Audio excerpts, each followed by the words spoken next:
부득유주려편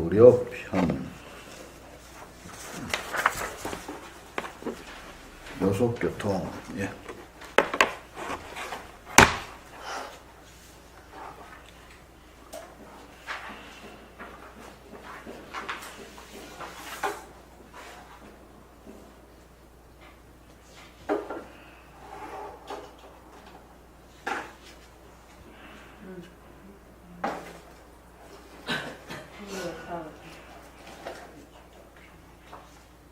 잠깐요.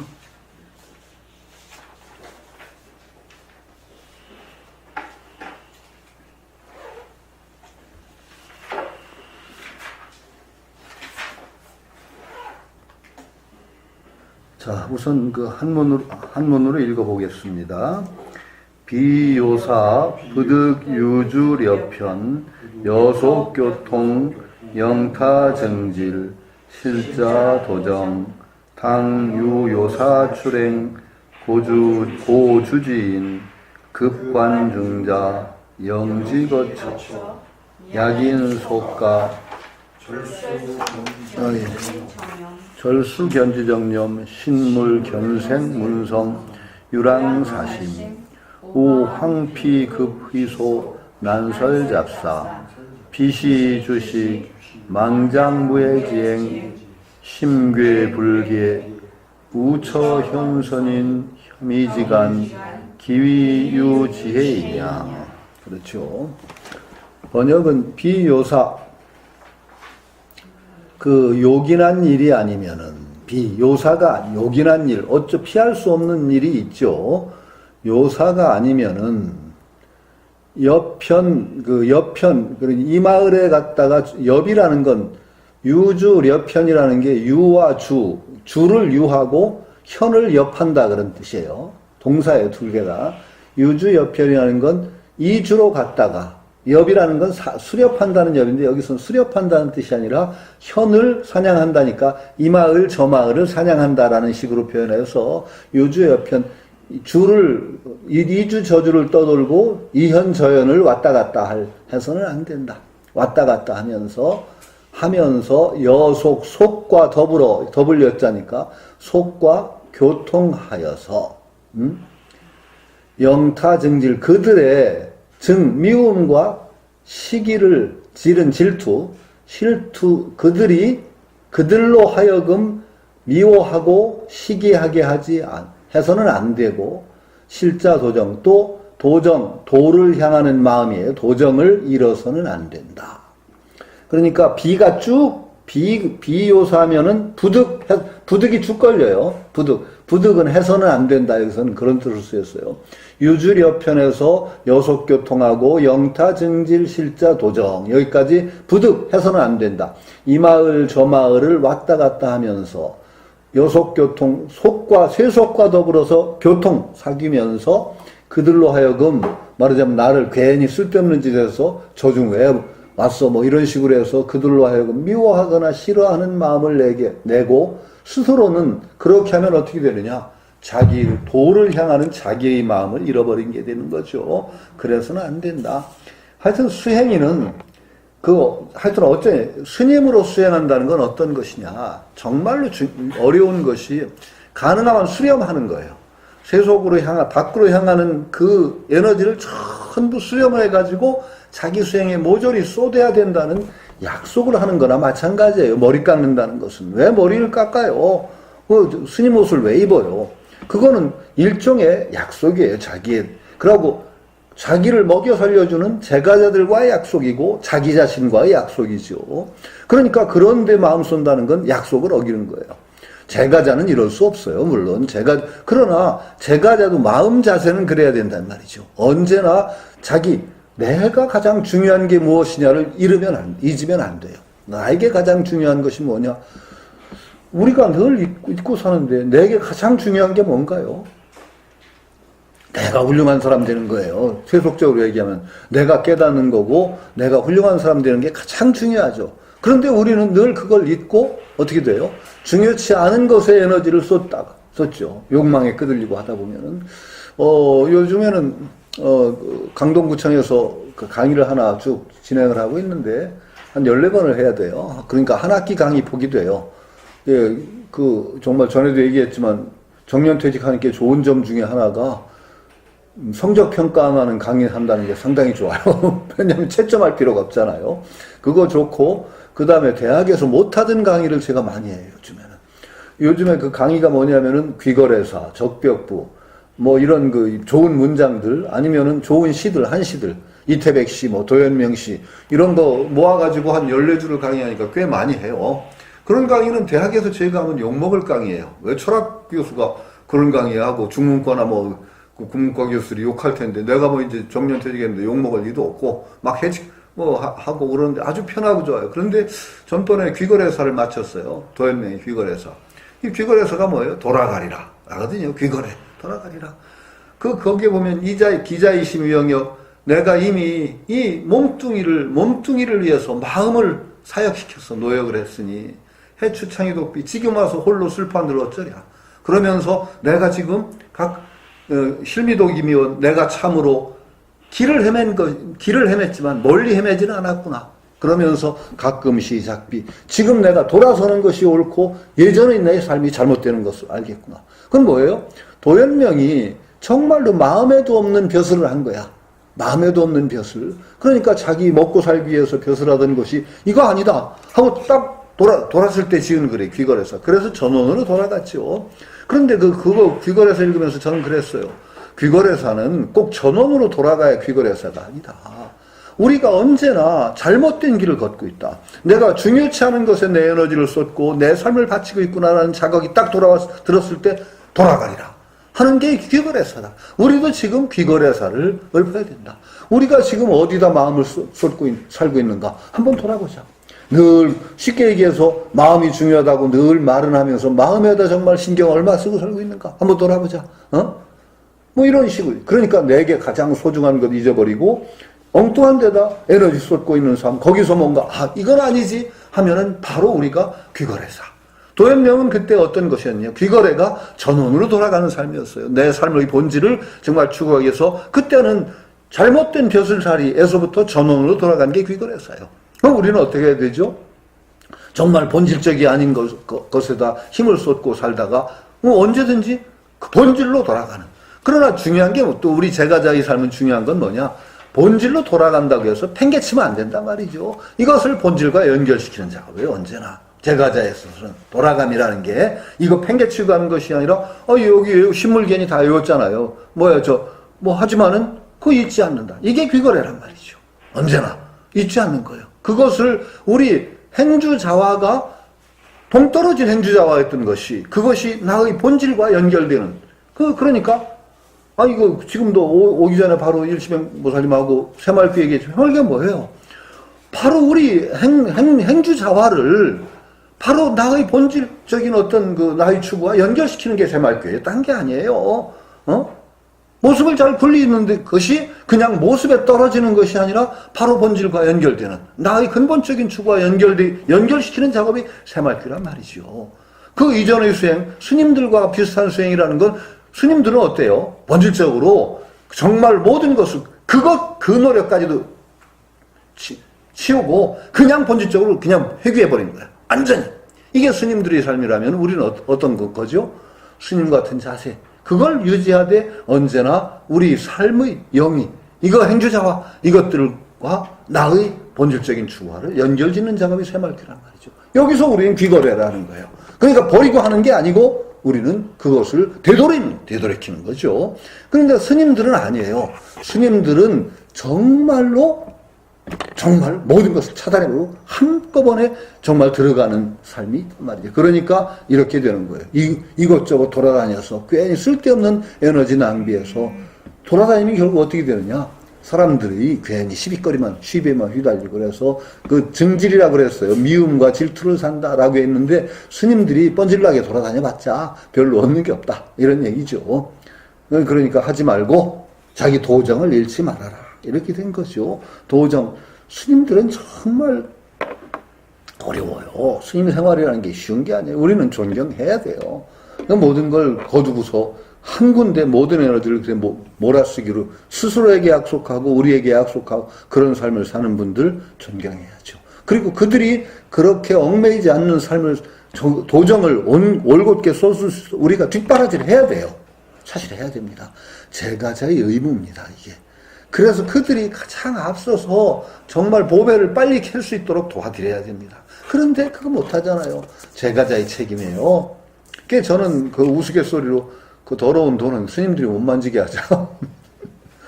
아니 정말 전에도 얘기했지만은 부처님 장례까지도 신경 쓰지 말라고 한 게 부처님의 말씀이에요.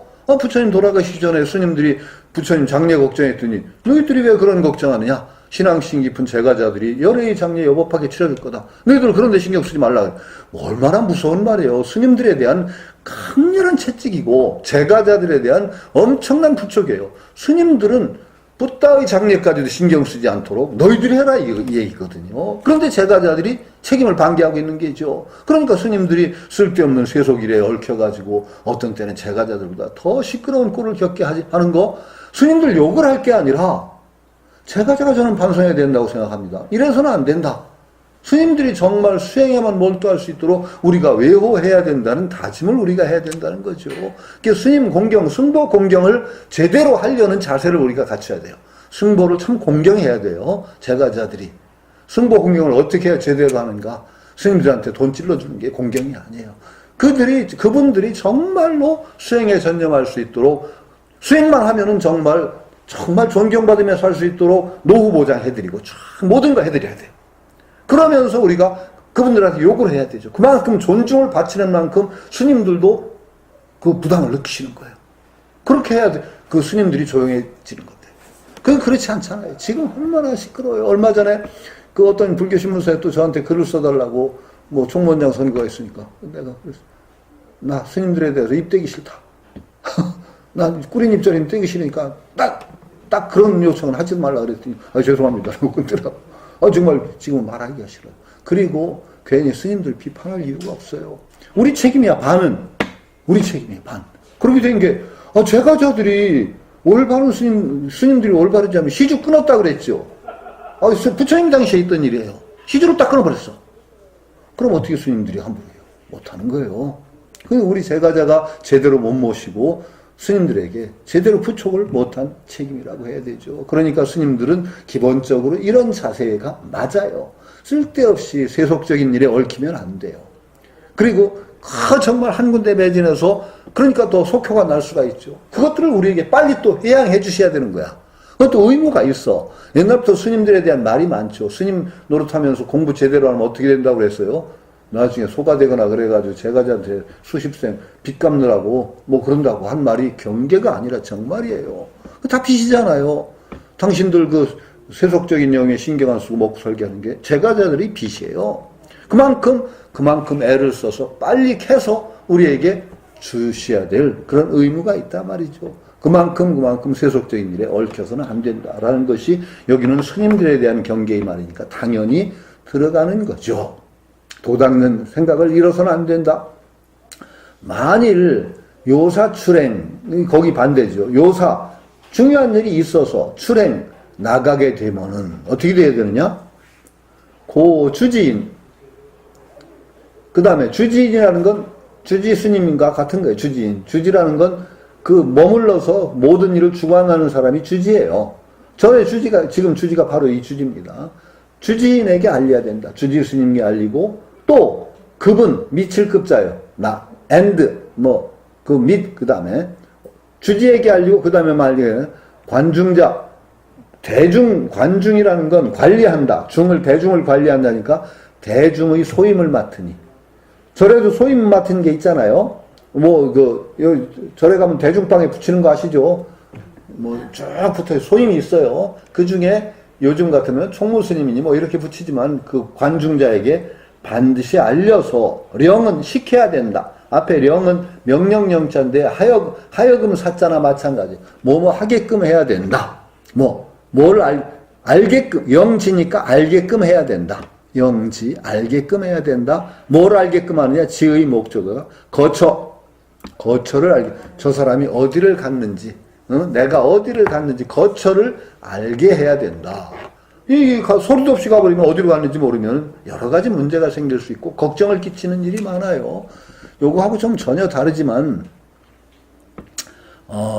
논어에는 부모를 모시는 그 도리가 있어요. 부모가 나이가 많으면은 그 유필유방 불원유 유필유방이라고 했어요. 불원유 부모가 나이가 많게 되고 그러면은 불원유 땡겨서 아니 칠판을 안에 들였더니 왔다 갔다 하시기 됐어. 편하게. 불원유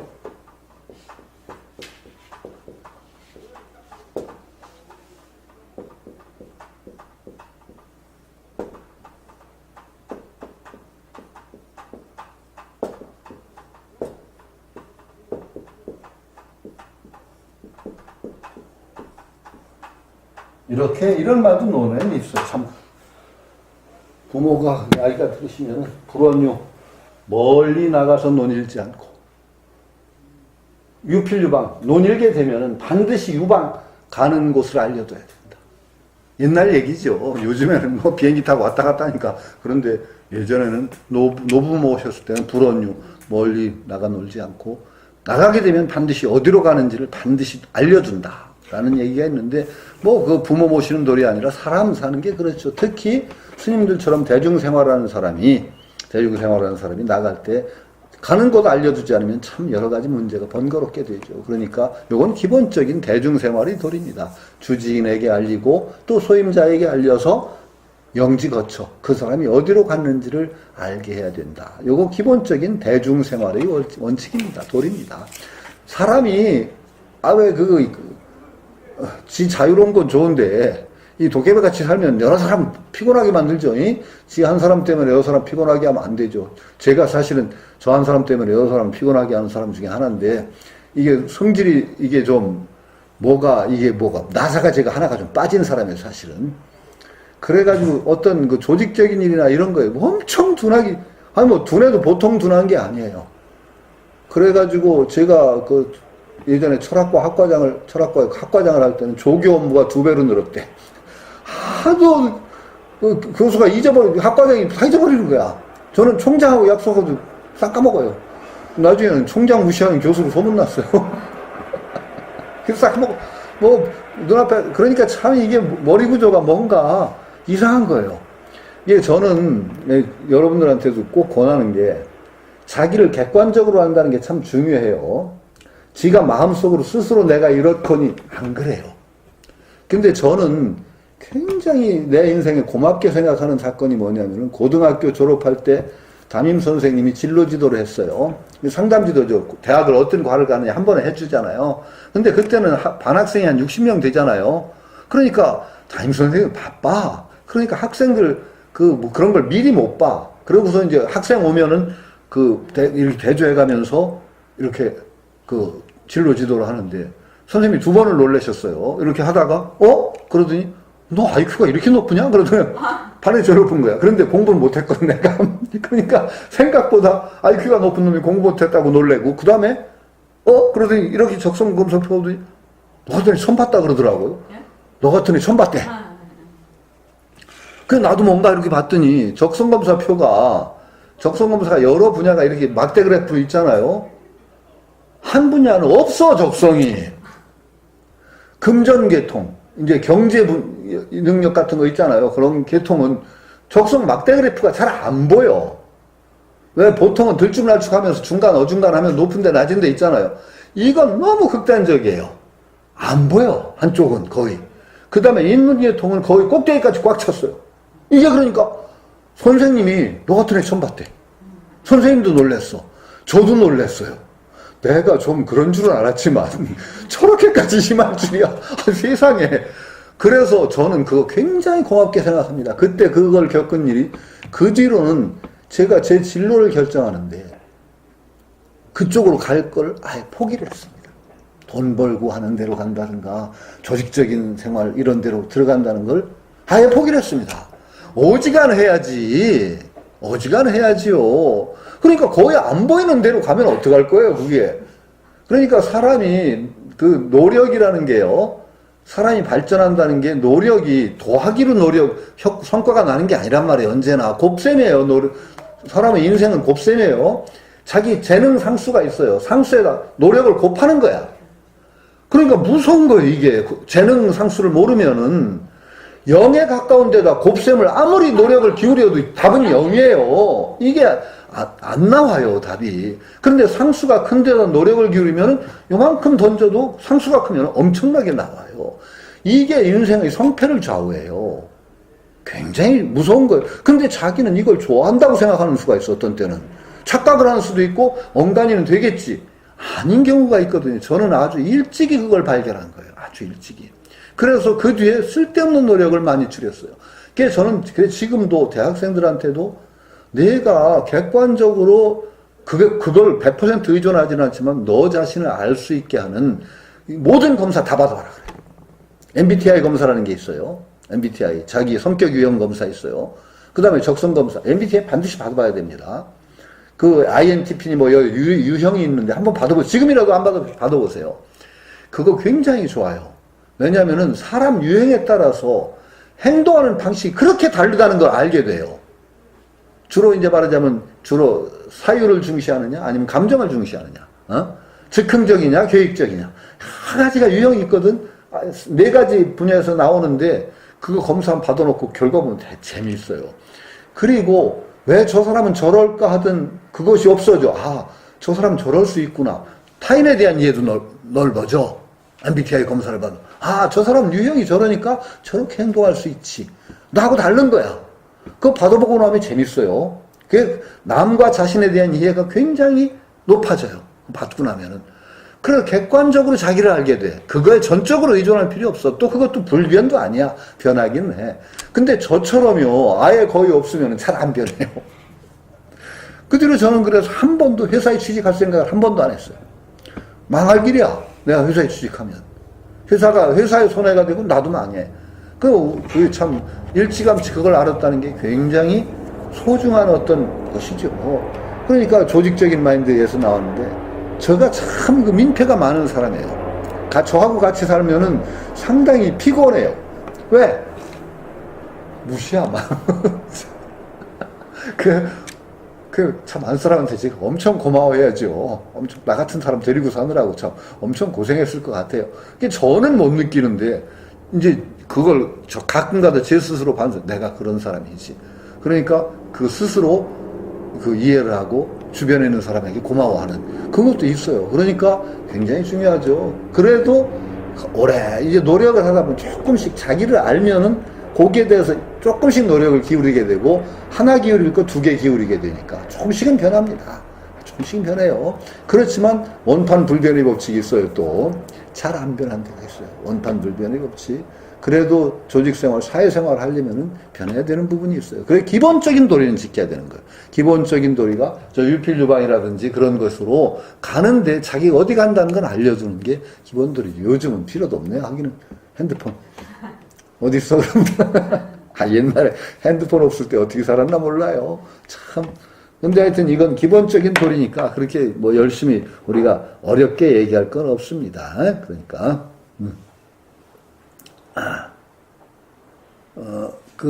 그런데 스님들이 왜 그렇게 약속하고 출가하시고서 왜 세속적인 일에 그렇게 마음을 끌리시는지, 그것도 참 모를 일이죠. 그러면서, 최치원, 예전에 고은 최치원 선생이 진 시가 있대요. 제가 번역을 읽어 드릴게요. 그거 참 재밌어요. 스님들아, 청산이 좋다고 하지 마라. 청산이 좋다면 왜 그렇게 자꾸 산 밖으로 나오냐. 최치원 선생님 쓴죠. 스님들아, 청산 좋다고 말씀하지 마라. 산이 좋다면 왜 산 밖으로 자주 나오느냐. 옛날 사람 정말 그 자취를 살펴본다면 한 번 청산에 들어서는 다시 나오지 않았단다. 라고 하면서 청산이라는 게 비유예요. 세속적인 일, 그 마음 탁 끊으면은 안 나왔단 말이에요. 옛날 사람들은 중요한 거죠. 마음 끊는다는 게 정말로 어떤 때는요, 단절할 필요가 있을 때가 있어요. 플라톤의 그 비유도 있어요. 플라톤 서양 철학에도 동굴의 비유라는 게 있어요. 동굴의 비유. 플라톤은 어떻게냐? 동굴이 있단 말이죠. 동굴이 있는데 사람들이 전부 동굴 벽을 보고 앉았어요. 여기에 전부 이쪽 벽을 보고. 근데 이쪽 벽에 여기는 밖에서 보는 햇빛에 의해서 뭔가 그림자가 투영이 돼. 그 그림자를 보고서 이게 이 세계가 진짜인 줄 알아. 사람들은 이쪽밖에 못 봐.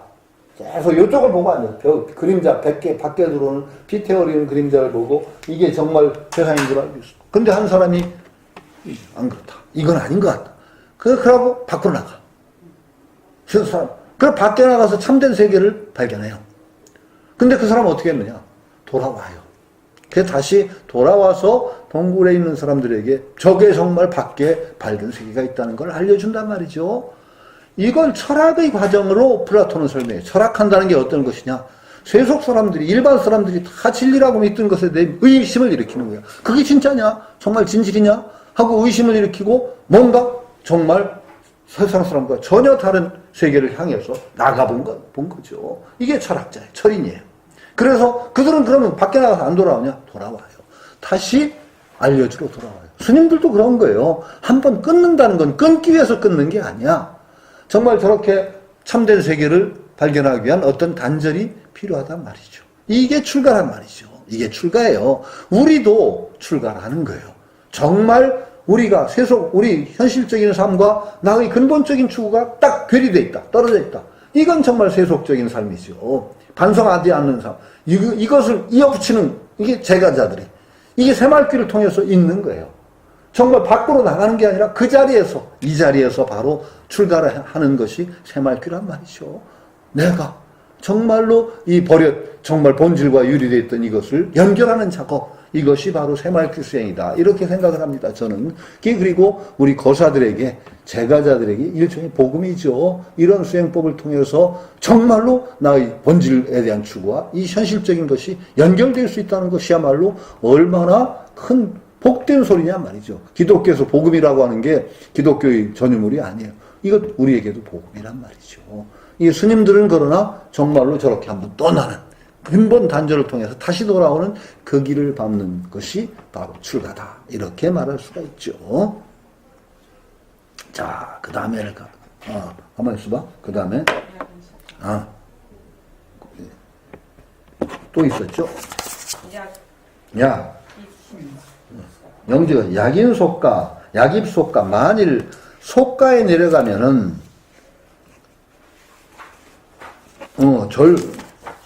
절수, 견지정념. 어떻게 하다 못해서 그 속가에 어떻게 피치 못해 내려가게 되면은 간절하게 모름지기 해야 된다라는 뜻이에요.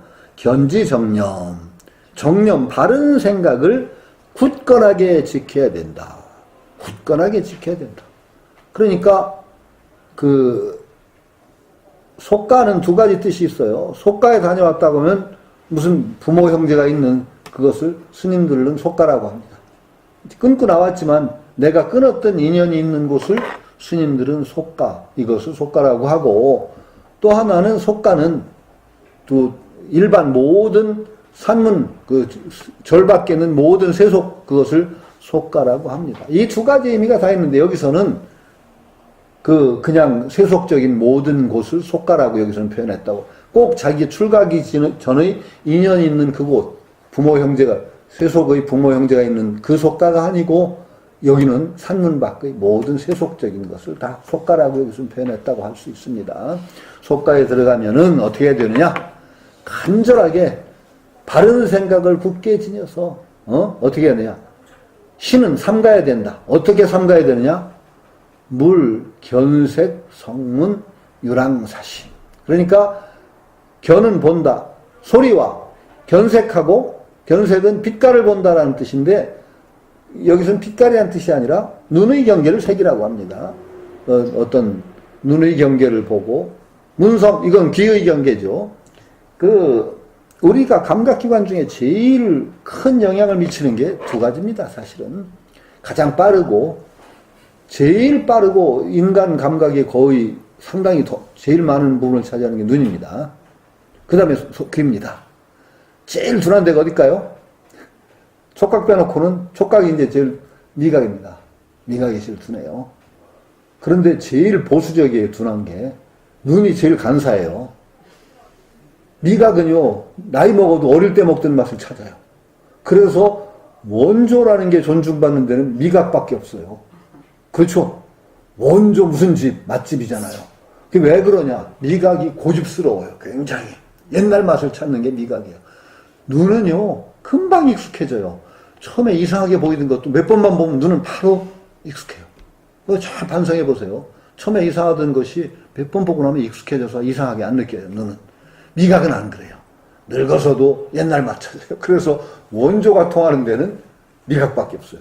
아, 눈계통에 원조 있어요? 없어요. 네, 유행이 좋아요. 빨리 변하는 게.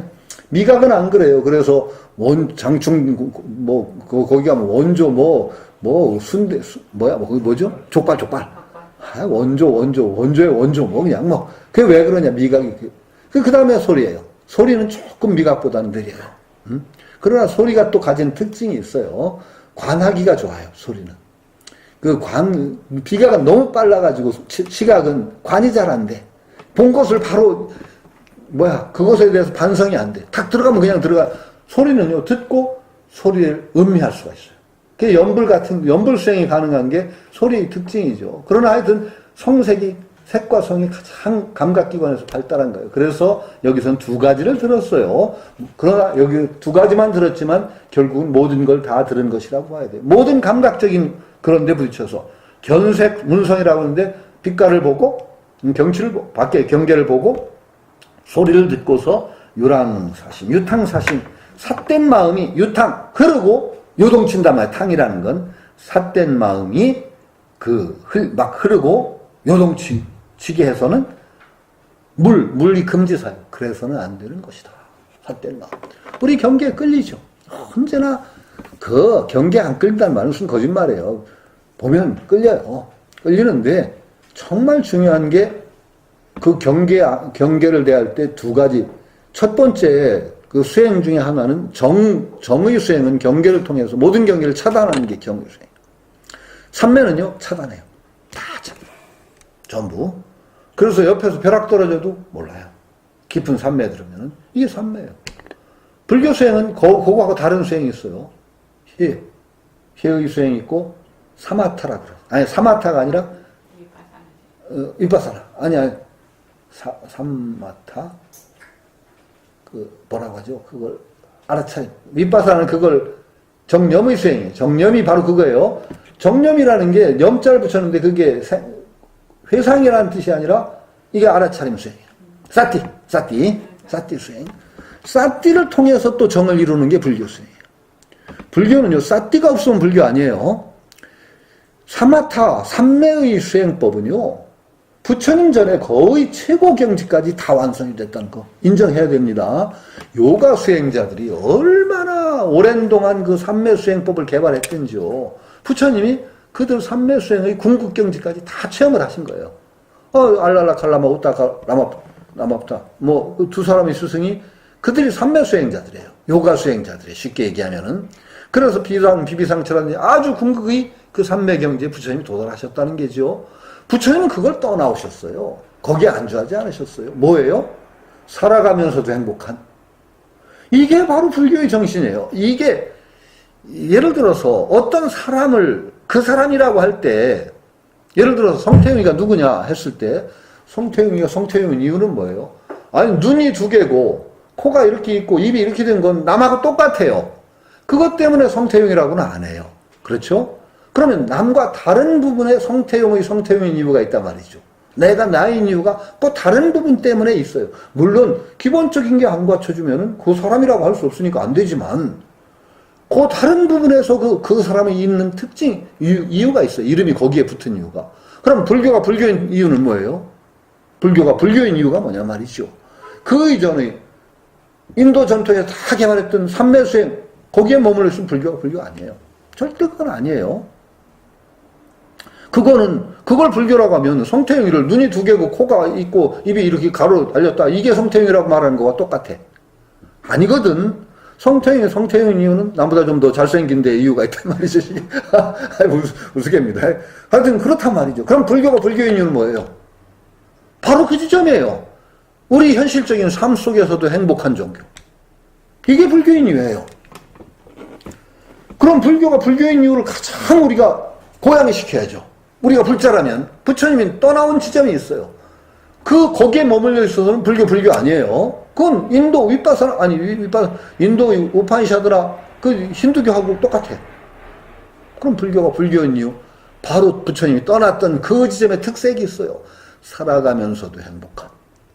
우리 삶 속에서 행복한. 그리고 그 얘기는 아까 얘기한 대로 계속 연결이 돼요. 새말귀하고도 연결이 돼요. 우리 삶 속에서 행복 추구할 수 있고, 삶 속에서 수행할 수 있고, 이게 바로 그거죠.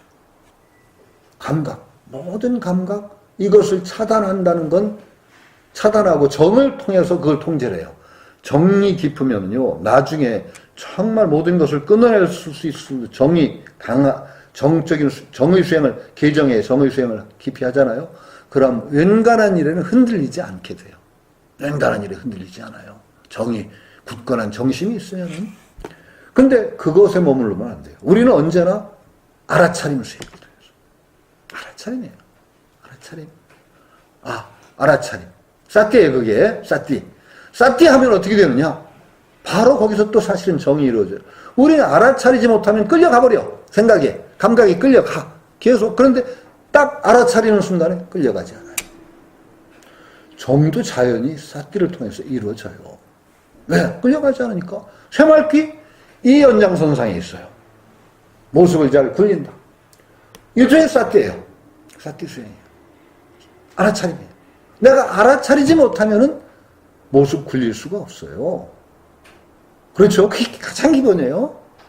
그러니까 그걸 통해서 우리는 성색에 끌려가지 않아요. 사심이, 끌려가면은 그다음부터 사심이 유탕하는 거예요. 사심이 그냥 끓고 거기에 흘러버려. 그러나 우리는 알아차림 통해서 거기에 계속 끌려나가는 것을 차단하죠. 이게 불교 수행이 굉장히 중요한 점이에요. 할 수 없이 나갔다 세속적인 일에 가더라도 그런 성색에 끌려서 사심이 유탕하게 사심이 요동치게 해서는, 삿된 마음이 요동치게 해서는 안 됩니다. 그렇죠? 그래야 되는데, 우황 하물며 어떻게 해야 되겠느냐? 하물며 이렇게 해야 되는데, 또한 하물며 피금희소, 피금이라는 건, 금이라는 건 이 앞자락입니다. 금이라는 게 앞자락. 앞자락이. 예, 옷의 앞자락. 옷깃. 금이라는 게 옷깃이에요, 옷깃. 피금이라는 건 옷의 앞자락을 떨어제끼고. 그러니까 옷 매무새를 흐트리고라는 것을 피금이라고 합니다. 우리말로는 옷 매무새를 흐트린단 말이에요. 스님들이 단정해야 됩니다. 그런데 옷 매무새를 흐트리고, 희라는 건 희학질한다, 장난질하고, 소는 웃고, 희는 희롱한다는 것인데 장난한단 말입니다. 장난하고 웃고, 그러면서 난설잡사. 난설잡사는 거 혼란스럽게 잡된 일을 얘기한다. 예? 혼란되게 잡된 일을 어지럽게 떠들어대고, 피시주식, 때가 아닌 술과 밥으로. 피시라는 건 때가 아닌 술과 밥으로서 망장무해지행, 망념되게 무해행이라고 이제 걸림없는 행을 일으켜서 흉계불계 깊이 부처님 계율에 괴는 어그러진다. 어그러지게 해서는 우황 하물며 되겠느냐, 이런 말이에요. 우리가 보고 듣고 소리가 하는데도 흐트러져서는 안 되는데, 그 정도가 아니라 막 그냥 얻기 풀어헤치고 막 그냥 함부로 희롱하고 장난질 치면서 쓸데없는 얘기 떠들어가지고 그러면서 그 때도 아닌 술과 밥을 먹어 제껴가지고서 부처님 계율을 어그러뜨리는 그런 짓을 해서는 되겠느냐. 비시주식이라는 건 뭐냐? 스님은 원래 술 먹으면 안 되는데, 비시주식은 뭐냐? 스님도 술 먹을 수 있어요. 그건 뭐냐면 아프면 먹을 수 있어요. 약으로. 그러니까 술도 들어가요. 그거 아프지도 않으면서 비시주식이라는 건 그 때도 아닌 그런 술을 먹고 때도 아닌 밥을 먹어가지고 뭐 그러면 되겠냐. 그걸 갖다 또 여기 중요한 말이 있어요. 이걸 무해지행, 걸림없는 행을 한다고. 무해행한다고 하는 스님들 보면 나 정말 짜증나 죽겠어요. 스님들 무해행 함부로 하는 거 아니에요. 정말로 그 스님들은 계율을 지켜야 돼요. 어디 함부로 무해행 소리를 떠들어, 스님이. 그거 죄받을 소리입니다. 스님은요, 스님답게 살아야 돼요. 무예행위라는 건 스님한테 안 맞는 소리예요. 무예를 하려면 왜 스님이 돼? 왜 중옷을 입고? 안 되죠. 안 됩니다. 이게 참 문제인데, 물론 너무 계율에 얽매이는 것도 계금치라고 해서 너무 계율에 얽매이는 것도 구속이기 때문에 그 병이 돼요. 그러나 함부로 계율을 어기면 안 되는데, 우리나라가 특히 심합니다. 특히 심한 이유 중에 하나를 전번에 불교문화인가? 오현스님이 불교평론에 그거 냈다가 한바탕 난리가 났었죠. 어떤 그 학자가 우리나라 스님들이 계율을 잘 안 지키고 하는 이유, 중요한 이유가 경허 스님에 있다. 그랬어. 사실 있습니다. 잘 송패보면 그 탓이 아주 없다고는 못해요. 경허 스님 행적을 아시죠? 경허 스님의 일화를 보면은 거의 뭐 술 마시는 거, 뭐 여자 희롱한 거, 그건 뭐 수도 없이 많습니다. 그럼 우리가 경허 스님에 대해서 우리 수준에서 함부로 평가할 건 아니에요. 그건 아닌데, 그 뒤에 그 뻔을 딴 스님들이 많아. 이게 마치 그냥 이게 도인의 그 기본적인 행태인 것처럼 착각을 했어. 경허 스님은 경허 스님한테 미루자고 우리가. 그분의 경지가 있었을 거라고 난 봐요. 함부로 그걸 우리 깜냥으로 모조리 끌어내려서 그걸 일일이 여기다 놓고 잰다는 거, 그것도 문제가 있을 거야. 경허 스님의 일을. 경허 스님은 한국 불교에 정말 큰 별이거든요. 그분의 일을 갖다가 우리 깜냥으로 모조리 요단해서 이건 뭐 나쁘다 뭐 이렇게 하는 것도 문제가 있을지 모르는데, 그 뒤에 어떤 풍조가 경허 스님이 하던 것을 마치 자기가 해도 되는 것처럼 착각한 스님들이 많다는 거예요. 맞죠? 그거 맞아요. 그건 무예행위라고 하면서 술독에 거꾸로 빠져도 정신만 차리면 된다. 거꾸로 빠지면 정신이 차려지나요? 그 깜냥도 안 되면서 그런 스님들이 많단 말이죠. 이래가지고 한국 스님들이 일반적으로 계율을 무시하게 됐어요. 사실 탓이 있습니다.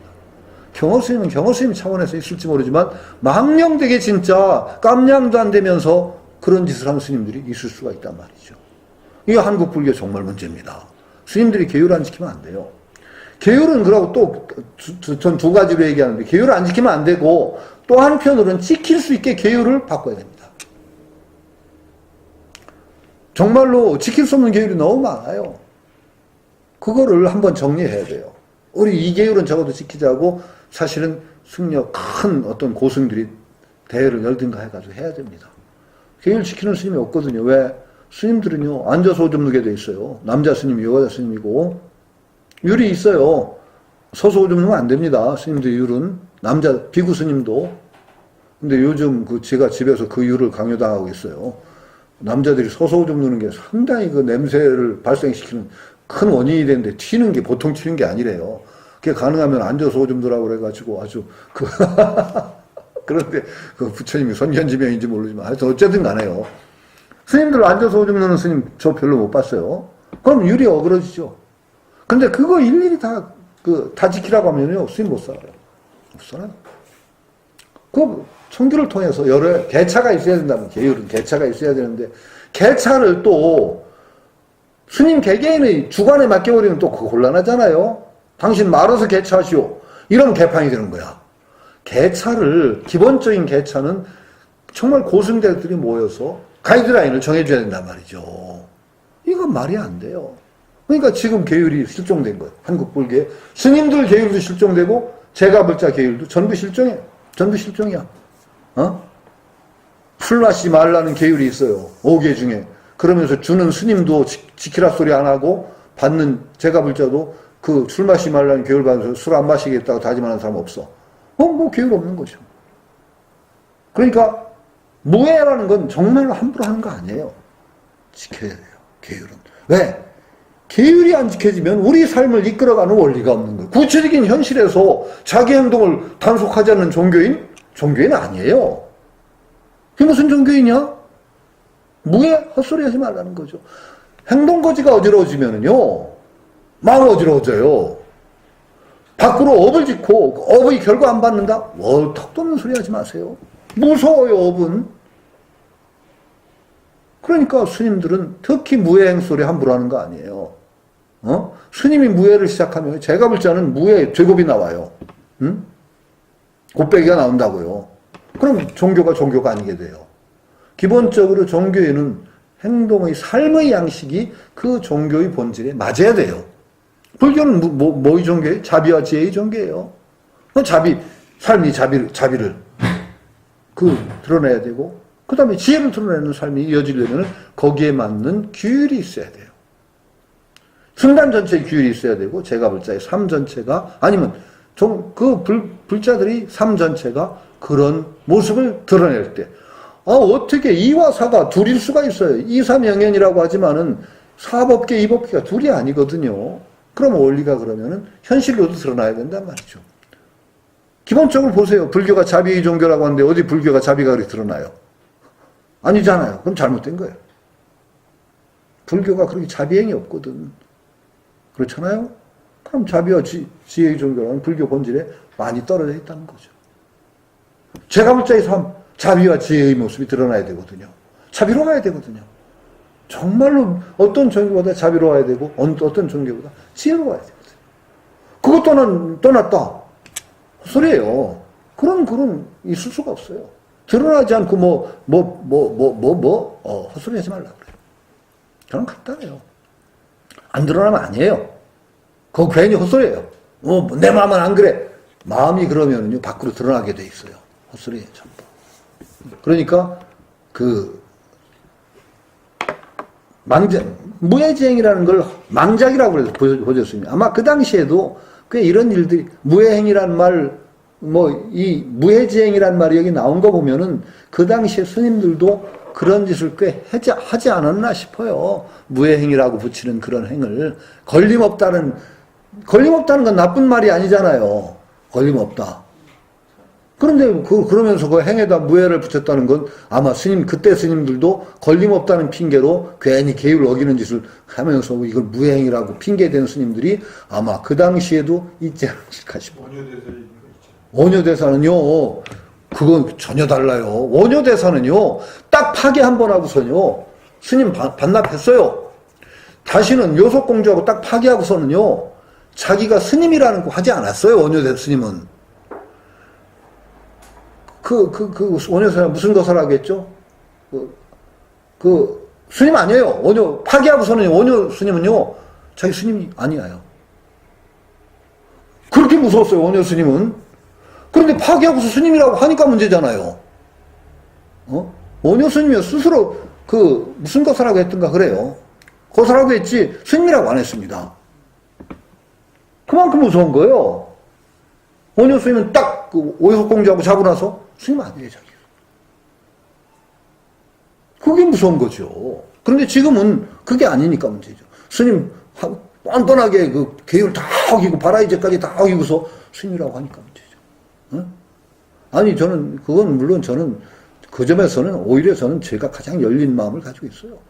스님 이제 살림하는 스님 둬야 된다고 저는 주장하니까 지금 유지 안 됩니다. 불교 정단 비구 트랙만 둬가지고서는요, 종단 유지가 안 됩니다. 지금 또 아들, 딸 하나밖에 안 나는데, 스님 만들어서 대 끊어라? 그거 말이 안 돼. 인구도 감소도 큰 문제라. 이거 우리나라 추세 안 맞아요. 저는요, 투트랙 둬야 된다고. 비구로 사실 분 하시라. 그 다음에, 지금 세속적인, 여러 종교적인 의식도 있고 그래서 살림하는 스님들이 필요합니다. 정말로. 필요하다고 봐요. 그분들은 어느 정도 용인을 해야 돼요. 그래서 세속적인 삶을 살아가면서도, 그러면 그분들도 또 직업의식을 가지고 살 수 있어요. 굉장히 앞으로요, 종교인이야말로 가장 각광받는 직업이 될지 몰라요. 왜? 인공지능이 다 할 수 있어. 근데 종교인은 잘 못해, 인공지능. 그렇기 때문에요, 정말로 어느 정도 이거 한국이 참 못된 좋기도 하고 나쁘기도 한데요. 환속한 스님들을 사람으로 안 봐, 스님들이. 근데 그러면 안 돼요. 환속시켜야 됩니다. 할 수 있는 분들은. 그래서 거기서 비교승으로 살 때 수행했던 것을 세속에 회항하고 또 자부심을 가지고 살 수 있도록 뒤를 밀어줘야 돼요. 아예 트랙을 나눠서 태국이 그렇습니다. 사실은 딱 계를 반납해요. 스님이 될 때는 온 가족이 삼배를 드려요. 다 축복을 하고, 딱 환속하면 계를 반납하고, 세속에 나와서 오히려 그 스님 경력이 큰 도움이 돼요. 스님 했던 것을 존중해줘요. 인정을 해주고. 얼마나 아름다워요? 그래서 그 스님이 수행했던 것이 세속적인데 보탬이 되도록 하고 좋은 영향을 끼치도록 하는 이게 연결돼야 돼요. 이번에 동물소년 그 코치도 그분이죠. 네, 그렇군요. 승려하다가. 예, 그럴 겁니다. 그러니까요, 저는 투트랙 둬야 된다고 아주 강력하게 주장하죠. 스님들이 말을 안 드시지만은 그 비구성단이라는 게 굉장히 좋아요. 그 부처님 정신에 맞는 비구트랙 없앨 필요 없어요. 그러나 용인해야 돼요. 어쨌든 용인해서 이 스님 수가 쪽수가 안 늘어나면은요, 결국은 안 돼요. 아니, 지금은 유지가 안 돼요. 조계종단 이 스님 수 가지고는 유지 안 됩니다. 13,000도 안 되는 승려 가지고 어떻게, 지금 인구가 얼만데요? 13,000이 안 돼요. 여기 쪼쯤에서 3이 나오지만 3위계 받고 뭐, 행자계 3위계 받는데요. 지금 한 200명 정도가 해마다 행자로 들어와야 유지되는 불교 종단에 100명이 뭐예요? 재작년인가 80명 들어왔고 아마 올해는 50여 명 들어왔다는 말이 들렸는데 그냥 망하는 종교예요. 안 되죠. 하여튼 저는 그러나 그 비구 스님, 그건 그렇고요. 그 다음에 하여튼 어쨌든 간에 이 계율을 굉장히 중요한 문제입니다. 우리 삶의 모습이 바뀌는 건 계율을 통해서입니다. 여러분들이요, 계율을 가지세요. 어떻게 갖느냐? 불교 부처님 가르침을 반추하고, 그래서 내가 적어도 내 마음을 번뇌를 줄이고 내 건강한 삶을 가지기 위해서 필요한 원칙은 내 살아온 것, 부처님의 가르침과 내 삶을 반추해서 요것은 내가 꼭 지켜야 되겠다는 것을 스스로 세우세요. 저는 그게 필요하다고 봐요. 그리고 그걸 지켜야 돼요. 지켜야 돼요. 지금 세속 5개니 그런 거 5개도 구체화시켜야 돼요. 그렇죠? 그러니까 말하자면 불살생이면 내 불살생의 계율을 어떻게 현실에 구체화시키겠다. 몇 가지 원칙을 세워야 돼요. 내가 무조건 불살생이 될 수가 없어요. 그러면 적어도 기본적으로 저는 고집스럽게 지키는 것 중에 하나가 내가 필요가 없는데 취미로 다른 생명을 끊는다든가 괜히 그런 걸로 생명을 끊지 않는다예요. 저는 낚시 같은 거는 저는 안 해요. 저는 낚시는 안 해요. 왜? 근데 재미로 죽이는 것가 많아. 먹기 위해서 죽이는 게 아니거든요. 그거 안 해요. 그런 거 안 하는 거. 그거 기본적인 원칙들이에요. 내가 고집스럽게 지키는 게. 그러나 내가 먹을 때는 저는 여러 사람이 먹기 위해서 필요하다. 저는 개 잡아서 먹어요. 그건 저는 어차피 제가 완전히 불살생할 수 없다고 생각하기 때문에 나 나름대로 원칙을 가지죠. 투도가 뭐냐? 사음이 뭐냐? 다 정의를 해야 돼요. 나름대로. 현실에서 사음계를 너무 엄하게 적용해버리면 살 수가 없어. 야동 하나도 못 보고 젊은 애들한테 그거 안 될지 몰라요. 그러니까 그거 정해야 돼요. 그 어느 정도 현실에서 필요한 선을 지켜. 그러니까 적어도 남에게 피해 안 주고 자기 삶을 흐트러뜨려서 본뇌를 쟁장시키는 방향으로 작용하는 것은 줄여야 된단 말이죠. 이게 계율이에요. 근데 지금 계율이 없어요. 삶의 원칙을 반추해서 자기 나름대로 정할 수 있도록 스님들이 도와주고 선지식들이 도와줘서 계율을 만들어야 된단 말이죠.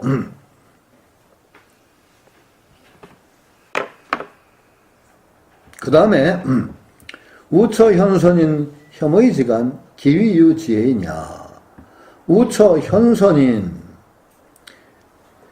또한 어디에 머무른다. 현선인 현명하고 착한 사람들이 혐의를 갖고 의심하는 그 사이에 머무른다면은 사람이 늘 어때야 되냐. 지가 혼자 올바르다고 해서는 안 되고 나 혼자 내 표준만 옳다고 해서는 안 되고 적어도 어때느냐. 현명하고 착한 사람들이 그게 옳다. 그러다고 하는 평가 중시해야 돼요. 현명하고 착한 사람들이 혐의를 해. 저 이상한데? 저 이상한 짓인데? 그런데 머무르면 내 자체가 잘못됐다고 봐야 돼요. 현선인이 혐의하는 그 사이에 머무른다면은, 그래서 저만 혼자 똑똑하다고 해서, 전혀 다른 얘기지만, 이하 부정관 그런 얘기 들으셨죠? 오얏나무 아래에서 관을 고쳐 쓰지 않는다. 과전불람리, 오이밭에서 신발끈 고쳐 매지 않는다. 왜? 오이 따먹는 것 같거든. 그 다음에 오얏나무에서 관을 고쳐 쓰는 게 오얏 따먹는다고 의심받을 수 있단 말이죠. 의심받는 것 때문에 두려워서 할 건 못할 일은 아니지만 현명하고 착한 사람들이 저 사람 행실이 좀 이상하네? 이런 사이에 머무르면 안 돼요. 그건 아주 기본이에요. 남의 평가가 중요하지 않지만 남의 평가가 또 나의 행실을 쟤는 중요한 잣대예요. 제가 그랬죠. 지 자신을 아무리 들여다봐도 자기 자신을 잘 몰라요. 그런데 내 주변에 어떤 사람이 있는가를 보면 나를 알 수가 있어요. 제가 몇 번 한 얘기예요. 내 주변에 돌아보니까 전부 도둑놈밖에 없다. 그럼 저기 도둑놈이에요. 정말 피할 길이 없어요. 현선인들이 의심하는 사이라는 거는 현선인 혐의지가 아니에요. 처현선인 혐의지간. 현선인이 참 좀 비판하는 사이. 저 사람 행실이 이상해. 왜 저렇게 하지? 그 사이에 머무르면 그 다음에 붙은 거예요. 기위유 지혜이냐. 이것이 어찌 이런 사람이 어찌 지혜인이 될 수가 있겠느냐. 지혜로운 사람이 될 수가 있겠느냐. 결코 그런 사람들은 지혜로운 사람이 될 수가 없다. 이런 말이죠. 당당한 자리. 누가 현선인이 의심하거나 그렇지 않는 자리에 머물러야 돼요. 그리고 자기 머무르는 곳을 어떤 데 두느냐가 지혜로운 것의 표준이에요. 내가 훌륭한 사람 되는 길 간단해요. 훌륭한 사람 사이에 끼면 돼요. 훌륭한 사람 사이에 끼면 훌륭한 사람 돼요. 이건 너무 그래서 논어에 그런 말이 있어요. 택리지라는 말을 책 아시죠? 택리지 누가 잖아 이중환이든가요? 택리지라는 책이 왜 나오느냐? 택리라는 말이 논어에 나오는 말이에요. 택리라는 말이 그러니까 택불처의 언덕지라고 그랬어요. 그 사람을 평가하는데 가장 중요한 기준이 그 사람이 어디에 머무느냐예요. 어디에 머무느냐. 그러니까 머무는 곳이 어진 곳에 머무는 것이 가장 중요하다. 잘 가려서 어진 곳에 머물지 않는다면 어찌 그 사람이 어진 사람이 될 수 있겠느냐. 논어에서는 어짐이 가장 중요하니까. 그게 택리예요. 그러니까 마을, 어진 동네, 그래서 택리지예요. 택리지. 어진 곳을 택해서 머물러야 된다. 그래서 택리란 말이에요. 마찬가지예요. 택리뿐이 아니라 우리가 머무르는 곳, 내 발을 어디다 디디느냐가 가장 중요해요. 내 주변에 어떤 사람이 있느냐? 이게 나예요. 간단해요. 근데 어진 사람들이 하물며 혐의를 두는 곳, 저기는 좀 이상한 곳, 저 사람 처신이 좀 이상하잖아. 왜 그런 데 가지? 이런 데 머물러서는 안 되는 거예요. 가장 지혜로운 것의 표준이 그 어진 사람의 평가가 올바르다고 인정하는 데 머무르는 거예요. 이것을 벗어나서는 결코 자기 혼자 올바를 수가 없다는 거예요. 독불장군 없어요. 참 연기라는 게요. 그것도 연기예요. 내 주변과 연기적인 존재이기 때문에 나 혼자 착하다? 안 돼요. 그래서 정말 현선인들이 올바르다고 혐의하지 않는 그곳에 머물러야 정말로 자기 자신이 올바를 수가 있다. 이런 얘기죠. 남의 평가 때문에 옳은 일을 못해서도 안 되고 그런 일을 해서도 안 되지만 그렇다고 해서 현선인의 평가, 혐의 두는 곳, 그 사이에 머무르는 건 정말 또 어리석은 짓이다. 그러게 돼서는 지혜로운 사람이 될 수가 없다라는 단정이죠. 이건 굉장히 중요한 얘기입니다. 그러니까 저는 그렇게 생각해요. 이런 동네 오시는 분들 여기 와서 일요일 오늘은 많이 안 오셨지만 오시는 분들 대단한 분들이라는 거예요. 아니 뭔가 지향이 다른 거예요. 나의 지향이 뭔가 저는 누가 저 어디가 강의도 하고 그러면 어떤 때는 한 구절 책 내밀면 써다는 분이 있으면 잘 써주는 구절이 향상일로라고 그래요, 제가. 향상일로라는 말을 잘 써줍니다. 향상심. 뭔가 자기 자신을 계속 업그레이드 하려는 그 마음을 잃지 않는다는 게 가장 중요하다. 향상심을 우리가 가지고 있는 거는 붙여지는 거예요. 향상심. 그러니까 향상심을 가진 사람들이 동아리들, 모임들, 이게 소중한 거죠. 우리가 어디 가나, 제가 아까 처음에 얘기했듯이 대학 교수 그만두고 좋은 점 중에 하나가 평가나는 성적 안 내는 것도 있다. 그런데 내가 주로 강의를 하니까 시민 강좌가 많아요. 시민 강좌 대학생들, 젊은 학생들에게 강의하는 것도 좋지만은 기분이 좋아요. 저는 그런 분들을 봐도. 왜? 그 자리에 나이 들었는데 나오는 분들이요. 향상심을 놓지 않은 분들이라고 봐요. 저는. 향상심 놓는 순간부터 죽는 거예요. 그냥. 왜 죽는 것밖에 남은 게 없거든. 향상심 없으면 죽는 거잖아요. 근데 그 자리에 오신 분들 저는 굉장히 좋아요. 마음이 뭔가 나이를 들어도 뭔가 놓은 분들이 아니야. 뭔가 조금이라도 자기 자신을 조금 향상시키는 의욕들이 있는 분들이 나오는 거예요. 저는 그런 분들 보면 굉장히 기분이 좋아요. 그래서 저도 기분 좋게 얘기해 주니까 그분들도 기분 좋게 받아들이고 그래서 저 꽤 인기 있어요. 그래서 그런 분들하고 만나는 것도 좋은 거죠. 이런 자리에 와서 이렇게 여러분들 만나는 거 아주 좋은 자리죠. 향상심을 가지고 있는 분들. 저도 거기서 경책을 받고 제 분수에 넘는 소리를 떠들면서도 거기에 또 제 스스로 경책을 받고 이게 얼마나 좋은 자리냐 말이죠. 그러니까 정말 현선이 된다는 것. 자기 주변 사람들을 좋은 사람들로 채우고 좋은 사람들이 그 혐의 받지 않고 올바르다고 생각한 곳에 내가 머무르는 것 그 자체가 나 자신을 끊임없이 업그레이드 시켜나가는 길이다. 저는 그렇게 생각하고 있죠.